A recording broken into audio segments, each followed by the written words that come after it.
kulan wacan oo wanaagsan ku soo dhawaada warka galwareed media qodobada ku daawan doontaan daawadayaal waxa ugu daroon olole cusub oo ka dhan ah doorashada Galmudug ay ka wada dawladda Soomaaliya oo ka bilowday magaalada Gaalkacyo xaaf oo magacaabay guddi doorasho aad loo taageeray iyo xaaladii Galmudug oo wada kale u jihaysatay liiska xildhibaanada haray ee maamulka Galmudug oo maanta lagu dhawaaqayo Afrika ama war ka soo saartay duqeyn ay ku dishay maleeshiyad badan oo ka tirsan Al-Shabaab iyo Al-Shabaab oo boosaaso ku dilay sargaal sare oo kamid ah ciidanka maamulka Puntland haddii aan ugu cusub tahay fadlan daawada subscribe channelkan si aad u hesho wax kasta oo aan channelkan soo gelino taariikhdu waxa ay tahay 4 bisha koobaad January sanadka cusub 2020 intaad maqasheen iyo qodobo kale oo ka dheeraada ku soo dhawaada daawadayaal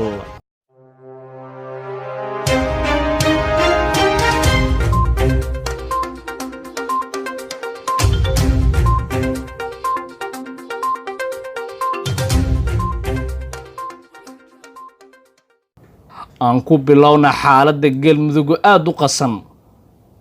madaxweynaha maamul goboleedka Galmudug Axmed Ducaale Geelle Xaaf ayaa magacaabay guddi doorasho cusub maalin kadib markii uu ka soo horjeestay dawladda federaalka qoraal uu soo saaray Xaaf ayuu ku magacaabay guddigan oo ka kooban 11 xubnood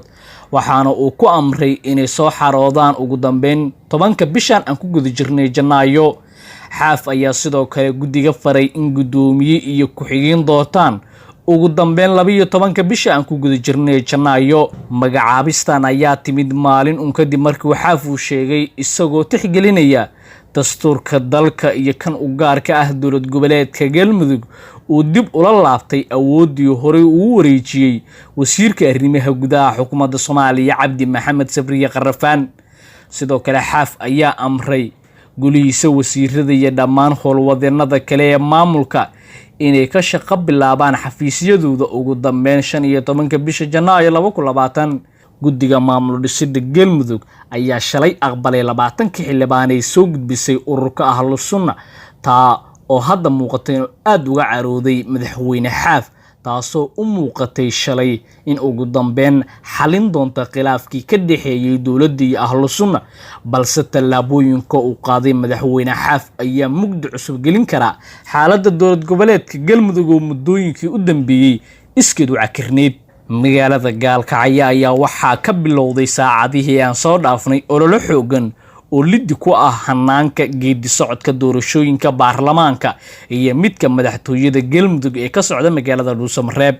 iyadoo ra'iisul wasaaraha Soomaaliya Xasan Cali Kheyr magaalada Dhuusamareeb ka wado kulamo lagu dardargelinayo dhismaha maamulka cusub ayaa waxa si lama filaan ahayd u mucaaraday madaxweynaha waqtigiisa si dhamaanaya Axmed Ducaale Geelle Xaaf madaxweynaha oo khamiistii gaaray magaalada Gaalkacyo ee xarunta gobolka Mudug deegaan ahaan uu ka soo jeedo ayaa bayaan uu habeen hore soo saaray waxa uu ku sheegay inuu dib u gala soo laabtay wasaaradda arrimaha gudaha Soomaaliya wakiilashadii uu wakiishay inay soo dhisto maamulka cusub ee Galmudug madaxweynaha Galmudug oo muddooyinkii ugu dambeysay oo heshiis isfahan ah kala dhaxeeyay dawladda federaalka ayaa u muuqda mid gebi ahaanba salugsan dhabaha ay guddiga farsamada u marayaan dhismaha Galmudug loo dhan yahay maadaama inta badan beelaha dega Galmudug ay ka cabanayaan guddigan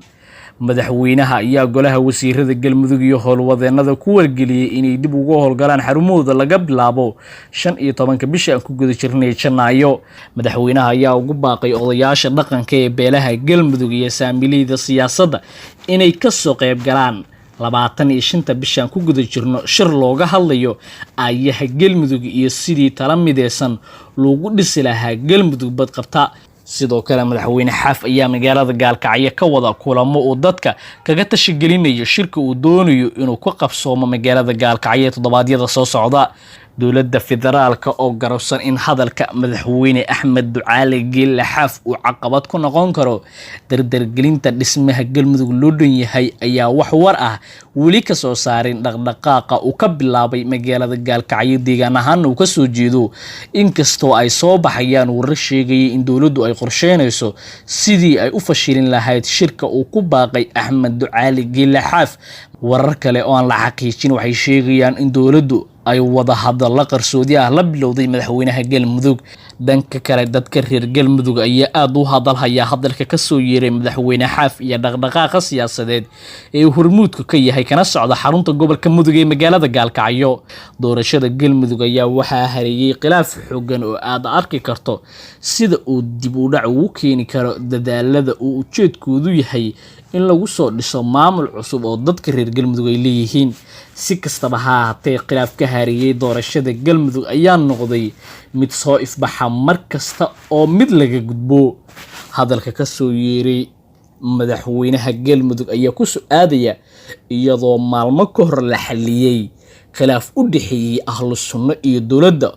oo sababay in ra'iisul wasaare Qeerre Muqdisho uu ka ambabaxo si uu xalliyo khilaaf ka dhashay 20 xildhibaan oo ahlu sunno laga siiyay Galmudug ayna soo magacaabeen kadib markii inta badan beelaha Galmudug ay ka biyo diideen xildhibaanada ay soo saareen ururka ahlu sunna dhawaanahan Galmudug dhismaheeda waxaa isku haystay dowladda federaalka iyo ahlu sunna balse haatan waxaa ku soo biiray madaxweynaha Galmudug Axmed Ducaale Geelle Xaaf dhawaanahan wada hadal uu kula jiray dowladda Soomaaliya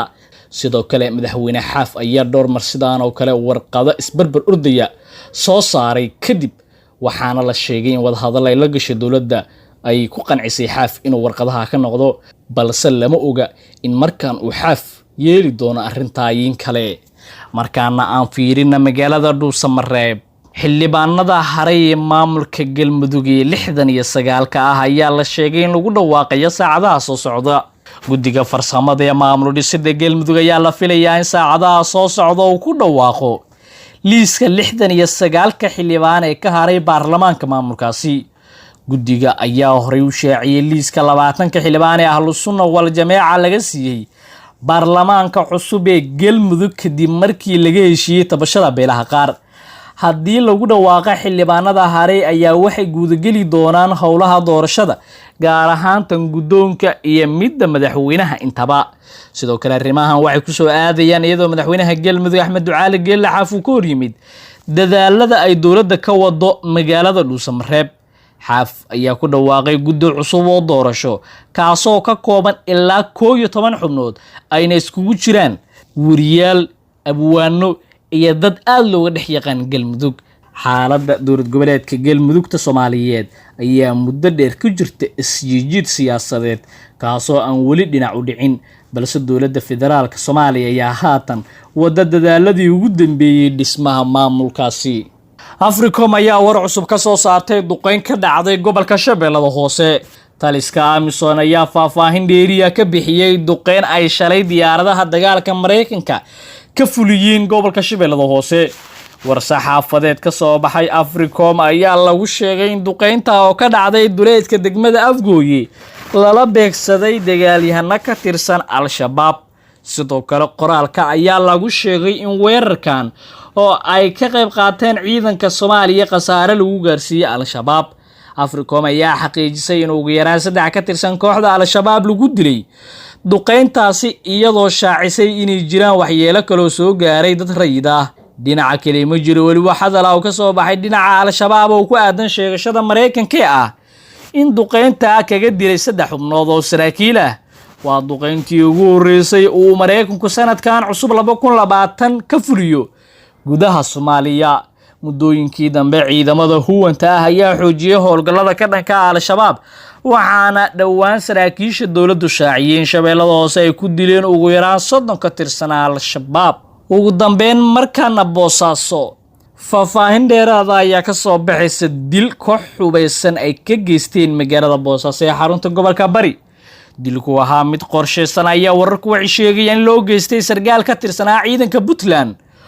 oo ku sugnaa bartamaha magaaladaasi marxuumkii la dilay ayaa waxaa lagu magacaabi jiray Ciise Ducaale sidii caasimadda online oo warkan daabacday u xaqiijiyeen ila deegaanka ah oo lagu kalsoon yahay. wararka ayaa sheegay in ragga dilka geysto ku hubeysnaa bastoolada ay goobta iskaga baxsadeen falka kadib. sidoo kale ciidamo ka tirsan kuwa amniga ee dowlad goboleedka Puntland ayaa gaaray goobta iyadoo baaritaano kooban ay ka sameeyeen. ma jiro wali wax hadal ka soo baxay maamulka gobolka Bari iyo saraakiisha ammaanka oo la xiriira falkan. muddooyinkii la soo dhaafay amniga Boosaaso ayaa faraha ka baxayay waxaana ka dhacay falal lid ku ah nabadgelyada kuwaas oo u badnaa dilal qorsheysan. daawadayaal waa naga intaa warkad kala socoteen galwareed haddii aad nagu cusub tahay fadlan daawade subscribe channel